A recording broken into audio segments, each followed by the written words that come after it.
কখন ও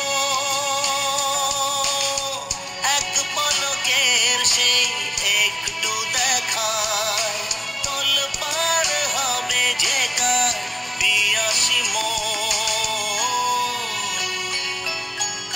কেউ কি জানে